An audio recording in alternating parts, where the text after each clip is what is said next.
各位投資朋友大家好，歡迎收聽3分鐘港股財經大事，一個由 AI 自動生成嘅每日盤後分析。而家係2025年10月28日嘅香港時間下午5點。今日港股開市表現就唔係幾理想啦，恒生指數跌咗87.56點，落到26,346.14點，跌幅有0.33%，而恒生科技指數都跌咗77.64點，報6,093.44點，跌咗1.26%咁上下。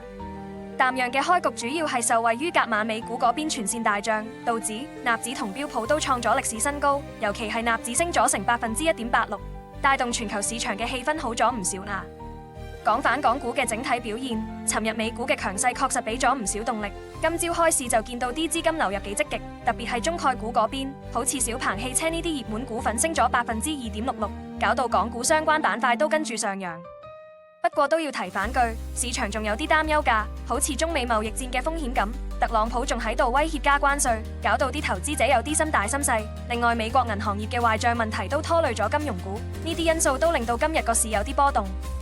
再睇返主要板塊嘅表現，電力設備股今日真係幾威水，好似福萊特玻璃呢隻股就升咗超過12.29%，而新股板塊更加係焦點所在，迪普科技首日上市一度爆升超過150.56%。白馬茶葉都升咗超過86.7%，顯示市場對新股嘅熱情好高漲。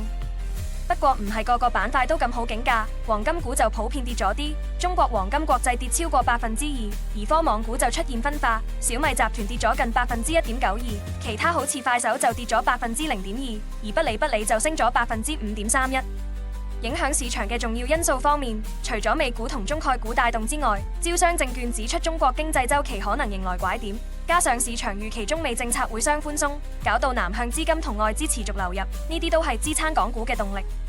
但係都要留意返，聯儲局今日同聽日會開政策會議，雖然數據唔齊，但市場仲係期待會有降息信號，同埋人民幣匯率喺7.1071水平，呢啲都會影響資金流向。展望今日餘下時間，港股應該會維持溫和上揚嘅格局，畢竟美股氣氛好，加上新股熱潮仲喺度，但都要小心中美貿易摩擦同銀行業問題會唔會突然爆出啲壞消息。總體嚟講，市場情緒偏向樂觀，但投資朋友記住要分散風險，唔好瞓身落去啊！本節目內容由人工智能技術全自動生成，只係提供資訊同埋教育用途，唔構成任何專業財務、投資或法律建議。